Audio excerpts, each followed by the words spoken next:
Honourable members, honourable senators, the Speaker.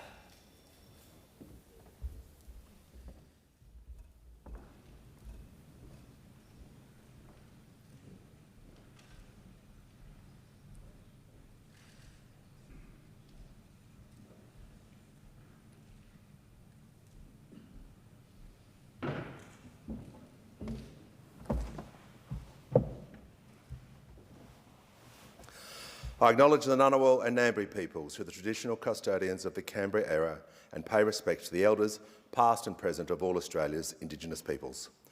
Almighty God, we humbly beseech thee to vouchsafe thy blessing upon this Parliament. Direct and prosper our deliberations to the advancement of thy glory and the true welfare of the people of Australia. Our Father, who art in heaven, hallowed be thy name. Thy kingdom come, thy will be done in earth as it is in heaven.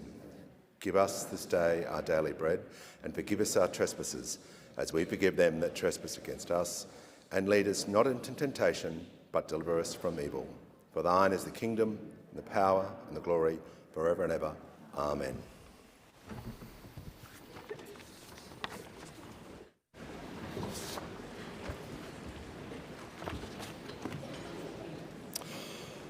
On behalf of the House, I welcome as guests the President of the Senate and honourable senators to the sitting of the House of Representatives to hear the address by the Right Honourable Mark Carney, Prime Minister of Canada. Sergeant-at-Arms, please escort our guest to the chamber.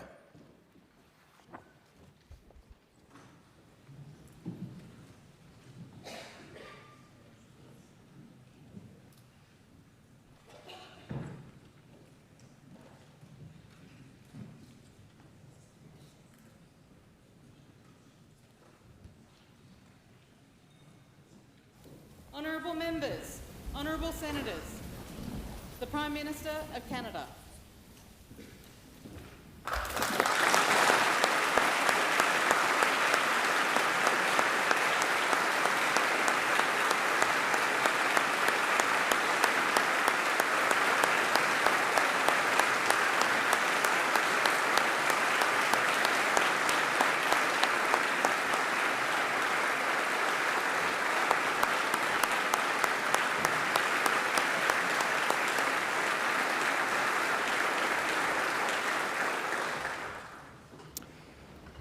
Prime Minister, I welcome you to the House of Representatives. Your address today is a significant occasion in the history of this House. We give the call to the Honourable the Prime Minister. Well, my friend, Prime Minister Carney and Madame Fox Carney, it is my great honour and an absolute pleasure to welcome you and all the members of your delegation to our Parliament on behalf of the people of Australia. And I know that I speak for every member of this place when I say we are very much looking forward to your address. It may help you to know that back in 1839, Britain sentenced 58 French Canadians involved in the rebellion in Quebec to be transported to New South Wales and put to work widening Parramatta Road, which goes through my local electorate in Sydney, and past Canada Bay in the electorate of the member for Reid. In 1854, it was a Canadian, Henry Ross, who stood in the centre of the Eureka Stockade at Ballarat and raised a new flag, the iconic Southern Cross, a symbol of the miners' struggle for justice. In other words, Prime Minister, Canadian rebels with bold ideas have always been welcome here in Australia. Always a context. That is because our countries have always recognised something of ourselves in each other.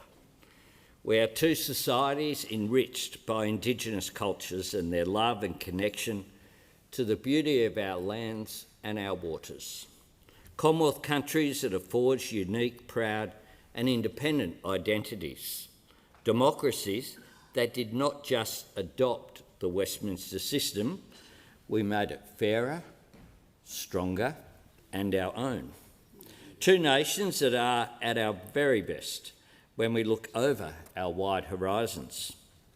When we look out to the world and bring our values with us as we engage with it.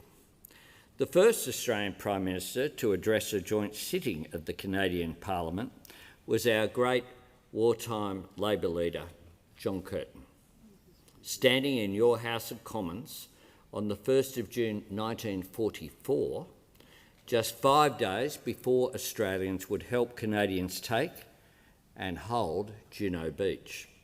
Curtin looked to the future those brave men were fighting for, how to secure a lasting peace worth the winning, how to build an economy and society worthy of the service, sacrifice and suffering of those who had kept it free, and the role that Australia and Canada had to play in this. Curtin said this: "In a world where none of us is strong enough to stand alone, we shall discover how and by what means we can best stand with and for each other." More than 8 decades on, even in a new world order, that old test endures. Technology is changing the nature of conflict and heightening the risk and cost of escalation. And if ever nations such as ours had the luxury of imagining that distance alone kept us safe, those days are certainly gone. The same Iranian regime launching indiscriminate attacks on nations across the Middle East orchestrated anti-Semitic terrorist attacks on a synagogue and a small business here in Australia in 2024. For us, as two democracies in an age of polarisation, as two dynamic trading nations in a time of disrupted supply chains, and as two middle powers in an era of strategic competition, Australia and Canada must seek and create new ways to stand with and for each other. Prime Minister, for all the comfortable ties of old affection, what makes the friendship between Australia and Canada noteworthy is what we do not share. We do not share a border, a region, a hemisphere, or any market smaller than the global one. Yet this makes the connection between our countries more meaningful, not less, because our cooperation, our partnership, is a positive choice, not a necessity. When we work together, it is on the basis of our shared convictions, not mutual convenience. And when we do, when we stand in solidarity with the brave people of Ukraine, when we work together to seize the economic opportunities of clean energy, when we strengthen our defence industry cooperation, including through Australia's biggest ever defence export, the world-leading over-the-horizon radar technology, and when we face up to the urgent global challenge of climate change, because we know what it means for our unique environments, for our farmers and growers and producers, and for our firefighters, who for decades have travelled between our nations to help each other in the toughest of times, and now face the prospect of their fire seasons overlapping because of climate change. When we act together, we demonstrate to our citizens that government is not a passive institution. It is an instrument for positive change. And what's more, when we send a message to all those nations that look to us as equals, as peers, as neighbours and as leaders, that they too have a choice, agency and a part to play, because peace, security and prosperity are not the preserve of the great powers alone. They are our common cause and our collective responsibility. Prime Minister, Australia and Canada are middle powers in a world that is changing. We cannot change it back, but we can back ourselves, back our citizens and back each other. And your visit reflects our shared ambition for Australia and Canada to do more together at a deeper level, to build on our shared strengths, from our resources and critical minerals to defence technology to the investing power of our superannuation and pension funds. Prime Minister, in this decade, where nearly every single challenge is indeed a global one, the distance between our two nations has never mattered less, and the closeness of our values has never mattered more. Together, let us seize the opportunities that the world holds for us. You are very welcome here in our Parliament today. I thank you for your ongoing friendship and our regular dialogue. You'll be welcome in Australia always. Yeah.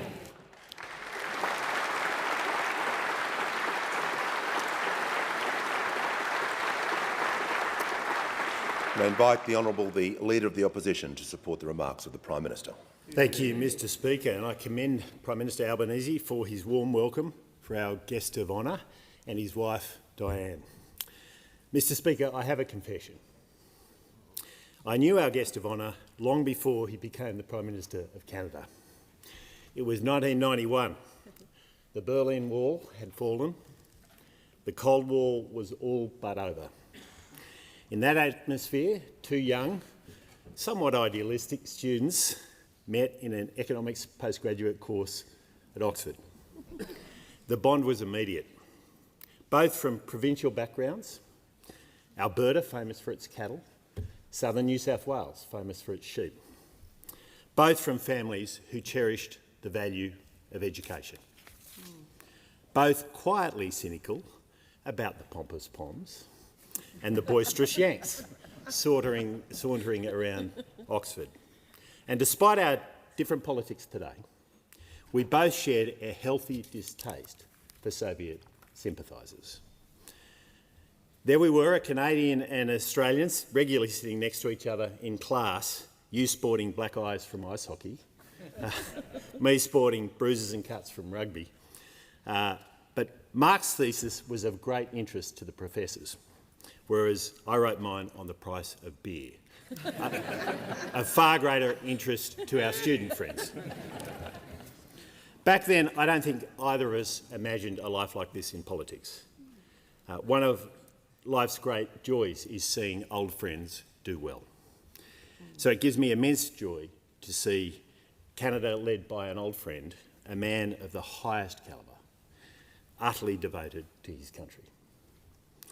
Prime Minister Carney, with your presence here today, we celebrate a remarkable bilateral relationship. And while our eyes are on the horizon, we also take this moment to look behind us. Democracies are the gift of British inheritance.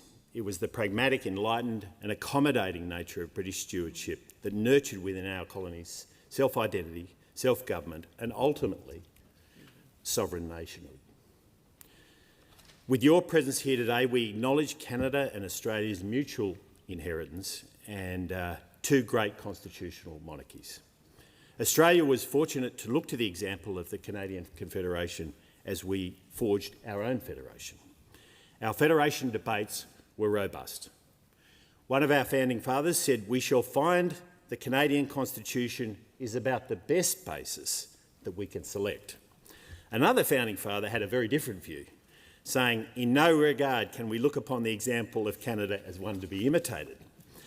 But whether Australia's founding fathers praised or criticised the Canadian model, they learned from Canada and yearned for what Canadians had achieved. Prime Minister Carney, with your presence here today, we say with gratitude that Canada helped shape the Australian nation.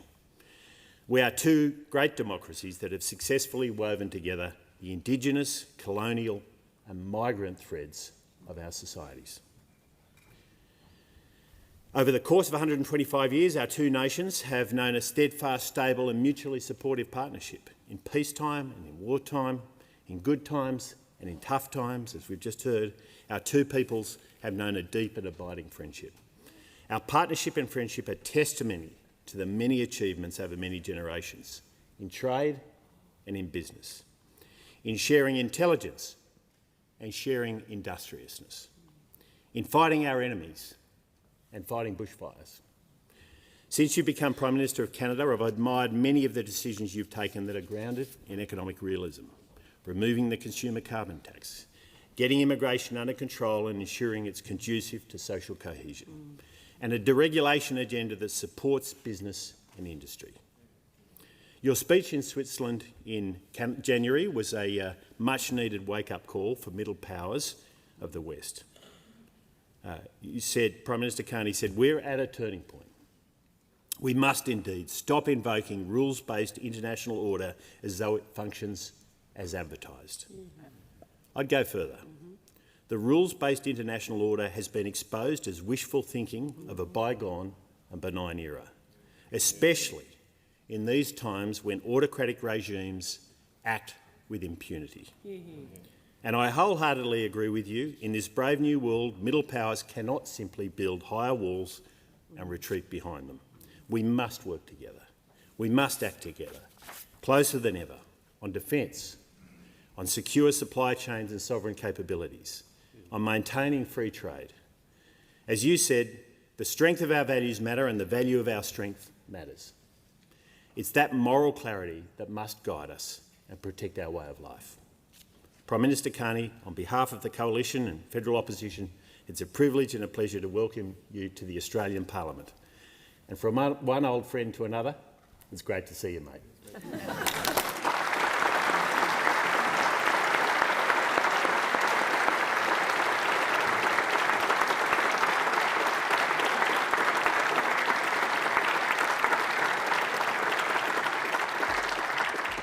Prime Minister Carney, it gives me great pleasure to invite you to address the House of Representatives.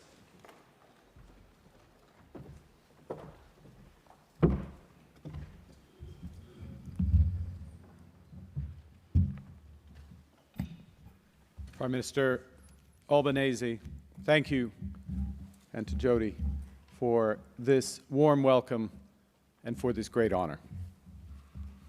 Leader of the Opposition, Taylor, thank you for reminding me of the importance of beer and competition.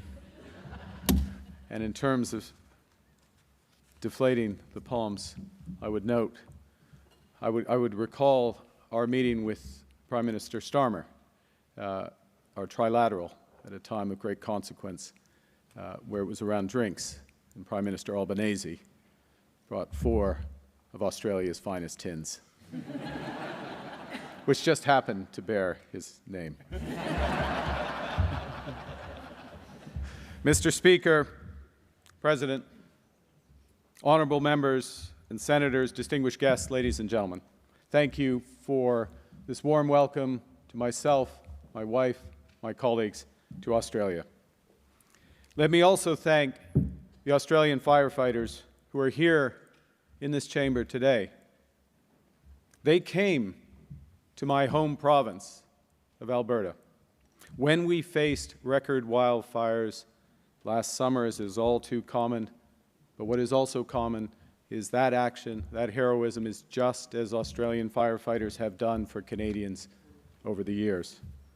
And this is just one of the many testaments to the profound and practical friendship between our two nations. Friends, it is a distinct honor and privilege to address this Parliament, one of the world's great chambers of democracy, and a testament, as both previous speakers indicated, to our shared Commonwealth heritage. Allow me a few words in Canada's other official language.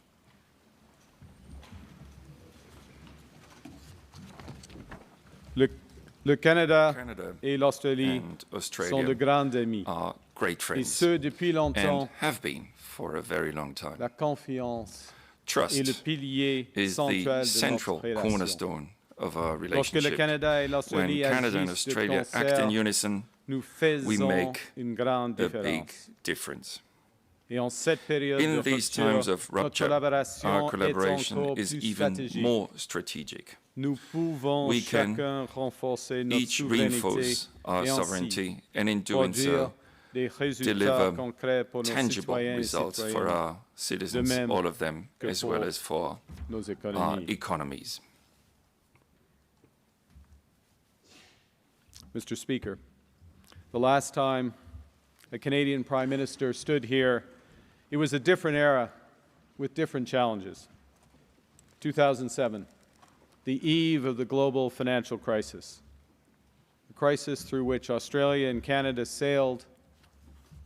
We sailed through that storm because of the soundness of our banks, the probity of our public finances, and the resourcefulness of our people. And while much has changed since then, these qualities endure, as does the friendship between our nations.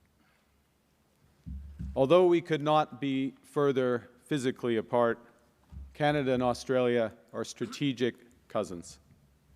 We may look to different skies, the North Star in our hemisphere, the Southern Cross in yours, but we have the same orientation. We share a common heritage, have developed a common perspective, and can build together a common future. Two sovereign nations, two proud democracies, the true North and the land down under, navigating with the same values. As the Prime Minister indicated, what makes our relationship rare is that it was not built by geography or by great power design. It was chosen repeatedly over centuries. In the mud of Flanders, on the shores of Normandy, in the hills of Korea and the valleys of Kandahar, Canadians and Australians have stood by each other when the hour was darkest and victory most in doubt. And we have done so because we believe that people everywhere deserve to live freely, to govern themselves and determine their own futures, and that these values are worth defending even at great cost. Together, we helped to build the post-war international system, to draft the UN Charter, and to create a global economic order that brought prosperity to our peoples. We helped write its rules from Basel to Brisbane. We were at the table when the G20 was formed, when the Trans-Pacific Partnership was negotiated, and when the standards governing trade, finance, and security were all set. Yes, that system was imperfect, but it functioned, keeping sea lanes open, resolving disputes, growing trade and investment, and narrowing the gaps between rich and poor across the world. With that global architecture now breaking down from consecutive crises, I've come to Australia at your invitation to reaffirm our alliance and to suggest where it can go next. Because it's my fundamental belief, as a result of optimism I've picked up from people from this great country, that from this rupture we can build something better, more prosperous, more resilient, and more just. It's often observed that we have much in common: the Westminster system, federalism, common law, the Crown. Yet the foundations of our relationship go much deeper. We intuitively understand how each other's systems work, how power is constrained, how our institutions function, and the values that underpin them. This is the product of decades, centuries of parallel development, common inheritance, and continuous exchange between our peoples. It's not something that can be replicated by a treaty or sustained by rhetoric. On this common foundation, we have built civic nations, societies held together not by blood or soil, not by a single faith or culture, but by something more demanding and durable: a shared commitment to live together, to accommodate our differences, and to pursue the common good. Canada's founding insight is that unity does not require uniformity, that we can share a country without conforming to a single identity, that our differences, honestly acknowledged and respectfully navigated, are a source of strength. Australia arrived at the same destination by its own path. Let us remember that Australia was the first nation in the world to give women the right to vote and to stand for Parliament. Your example has inspired the world ever since. And that act of democratic extension, choosing to widen the circle rather than guard its edges, is the fundamental instinct that drives our common civic nationalism. Our two nations were built by risk-takers, by voyageurs, by drovers, adventurers, people whose families left everything behind to start again. They crossed oceans with uncertain prospects to bet on themselves and bet on each other. And that commitment to building something together rather than resting on something inherited, is bred in the bone of our national characters. Of course, we are both nations still in the making. The important work of reconciliation with Indigenous peoples is ongoing. We continue to strive so that everyone has equal opportunities, regardless of gender, race, sexual orientation, or starting point in their lives. This work is not the sign of weakness, rather the product of a confidence and honesty that acknowledges when we fall short and relentlessly strives to do better. Mr. Speaker, the institutional depth we share, our friendship forged by shared values and common battles, creates a trust that is also a strategic asset. It is a source of power. And the question today for middle powers like us is whether we establish the conventions and help write the new rules that will determine our security and prosperity, or let the hegemons dictate outcomes. In the new global environment, the ability to form effective coalitions is becoming a central strategic capability. Great powers can compel, but compulsion comes with costs, both reputational and financial. Middle powers can convene, but not everyone can.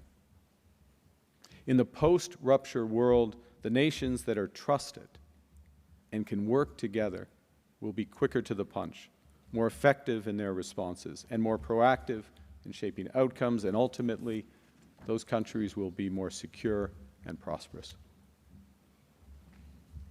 Mr. Speaker, middle powers like Australia and Canada hold this rare convening power because others know we mean what we say, and we will match our values with our actions. This has been earned by those before us throughout our history. And the question is now, what do we do with it?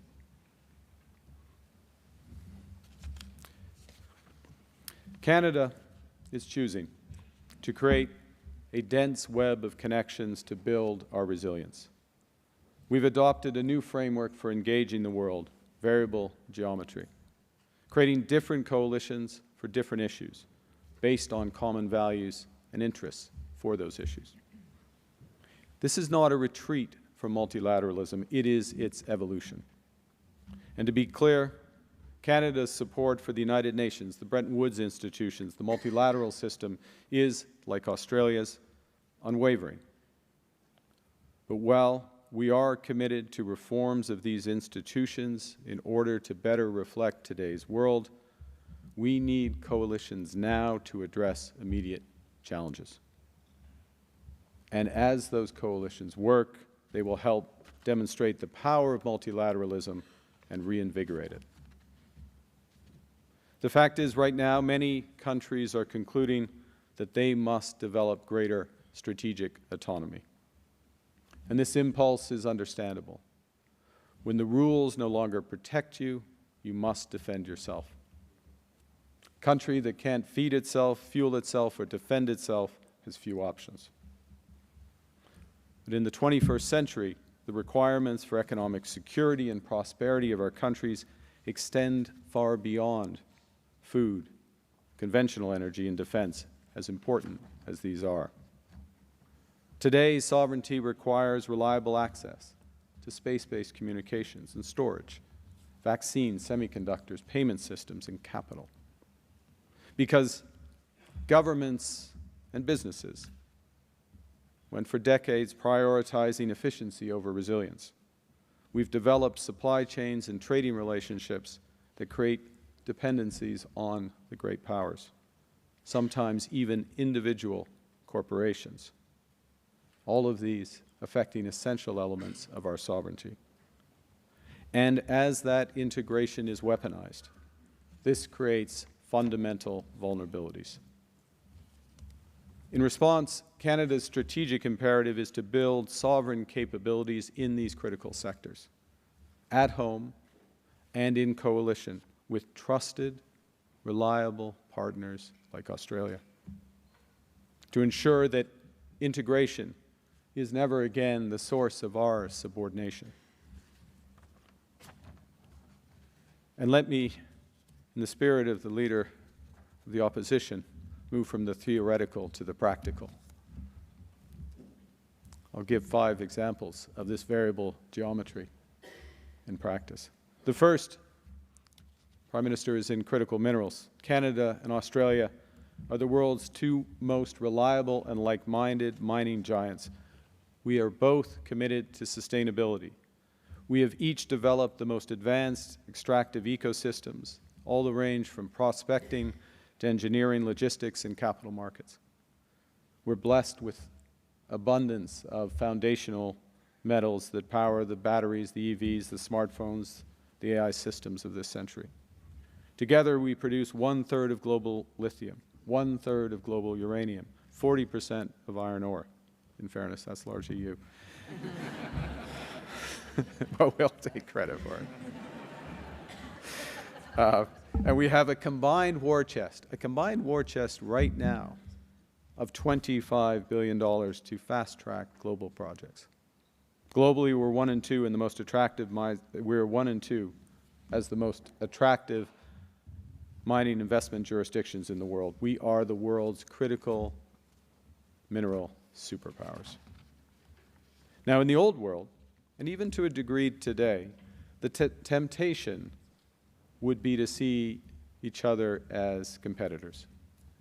In the new world, we should, as Prime Minister Albanese has suggested, be strategic collaborators to boost investments, accelerate technological cooperation, enhance supply chain resilience, expand our domestic processing abilities, and to reinforce each of our strategic autonomy. Which is why earlier today we've signed a series of new agreements on critical minerals, including with respect to the G7 Critical Minerals Alliance, an alliance Prime Minister Albanese helped to launch in Kananaskis in June. This is the largest group of trusted democracies with critical minerals reserves in the world. The second area is in defense. Both our countries are building up our capabilities so the next generation of drones, surveillance aircraft, cyber, and artificial intelligence are created in Adelaide and Alberta. Canada has just announced our first ever defense industrial strategy. It will catalyze $500 billion of investment in our security and resilience over the course of the next decade. This creates enormous opportunities for cooperation between our countries.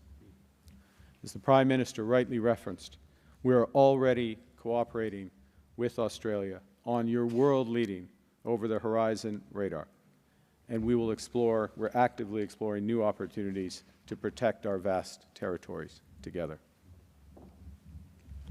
Australia and Canada are core members of the Coalition of the Willing, which provides vital military and humanitarian aid to Ukraine in response to Russia's illegal, horrific war. Mr. Speaker, the outcome of this war is not in doubt, although its duration is still uncertain.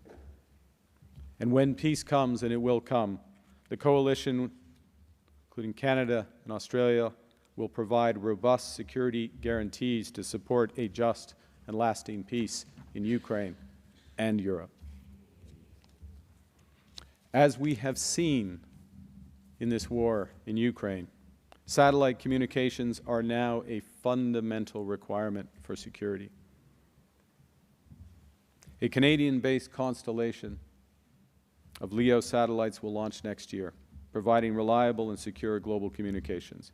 We're working with other like-minded partners who possess similar capabilities to build out a deep, resilient, sovereign system that we can all share and we can each control in our territories. Mr. Speaker, artificial intelligence is my third example.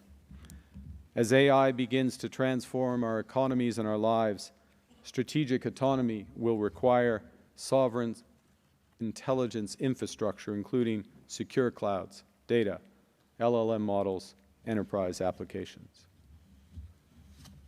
Canada can contribute here as well, in partnership. We're the #1 global destination for master's and doctoral students. We produce some of the world's most renowned AI developers and are home to the leading AI institutes and many of the startups. But we know that is not sufficient. We know we must work with others who share our values to build sovereign AI capabilities so we are not caught between the hyperscalers and the hegemons. We're partnering with like-minded nations in Europe, and we look forward with today's agreements to work more closely in partnership with Australia, and as well, building on the announcement at the APEC summit in our trilateral AI initiative with India. Fourth, on trade. Our two nations are championing efforts to build a bridge between the Trans-Pacific Partnership and the European Union. Canada is already a member of both trading blocs. I hope soon you will be as well. Both of us know that the value of this is a global public good. Yes, it's market access, but it's a global public good because this is a bloc of 1.5 billion people grounded in common standards, shared values, and is capable of anchoring a new rules-based trading system even as the old one falters. To be clear, this is an ad hoc coalition, variable geometry, of middle powers that has a larger GDP than the United States, 3 times the trade flow of China, the largest combined financial balance sheets in the world, over 60 of the world's top universities, and the largest source of cultural exports globally. It might not surprise you, given my background, that my final example is capital. Over the past 2 decades, access to capital has become increasingly weaponized. And in the coming period of global volatility, our financial systems will likely be tested once again. Canada and Australia retain the advantages of sound banking systems, the most sophisticated and reliable financial infrastructure. We have the ability that others might think they have but don't. We have the ability to sustain openness to cross-border capital flows. Our pension funds and your supers constitute one of the largest pools, soon to be the largest pools of capital in the world, at present nearly $7 trillion under management. This is a strategic asset for our citizens and future generations, particularly in a riskier world where it will increasingly matter who owes whom and who owns what. The fact is, we are currently underinvested in each other's economies, and it's high time to modernize our bilateral tax and investment treaty, and I welcome today's agreement to do exactly that. Mr. Speaker, the connections, these new connections between Australia and Canada are greater than the sum of their parts. This is an alliance reaffirmed, a friendship strengthened, and a partnership to build greater prosperity and security in the Indo-Pacific and beyond. The fact is, Australia and Canada have never waited for others to write our futures. We've written it ourselves through a century of choices, standing together in the darkest hours, building the post-war order with optimism and purpose, and now helping to create what comes next. Yes, the world will always be driven by great powers, but it can also be shaped by middle powers that trust each other and act with speed and purpose. Australia and Canada have demonstrated that trust again this week. Every agreement signed, every coalition deepened, every commitment made is variable geometry in practice. And we do so because we both understand the scale of the task ahead and because we have traveled together on this road before. Canada could not have a better partner than Australia. And as one of my predecessors, Prime Minister Pierre Trudeau, said in the 70s, Australia is a self-possessed and confident nation that believes in the future of mankind. Two nations under different skies with the same orientation, a friendship built over a century that is ready to build the century that awaits. Thank you very much for this honor.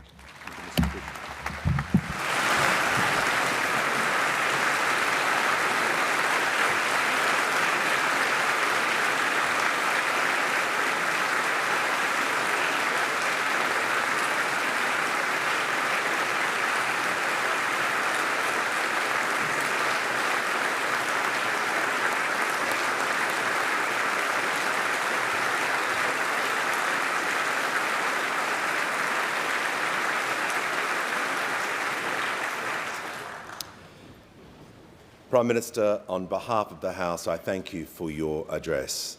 I wish you and Madam Fox Carney a successful and enjoyable stay in Australia.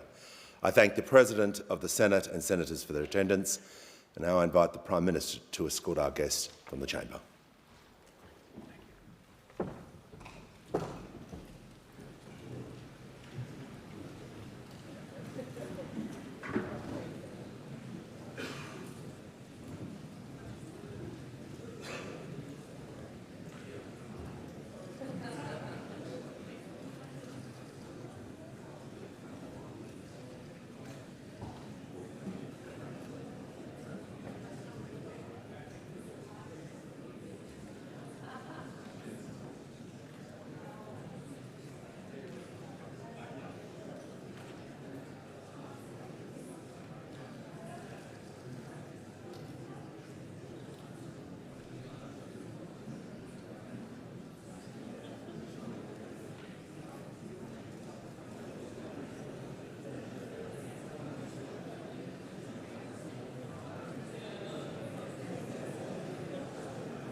Members will take their seats while the Prime Minister is escorted out. If members can take and senators can just resume their seats quickly while the Prime Ministers depart the chamber.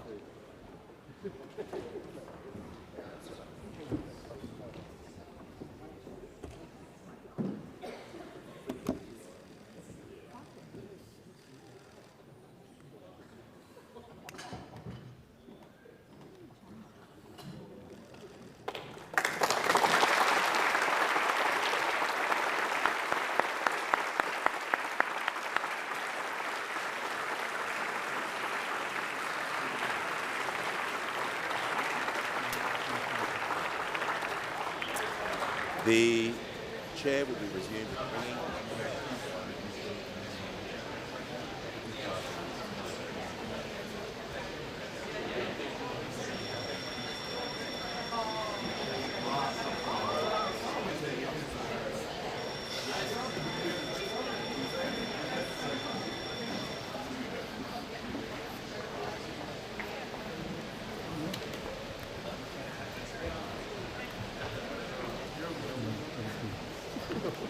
Can I get what I think is happening?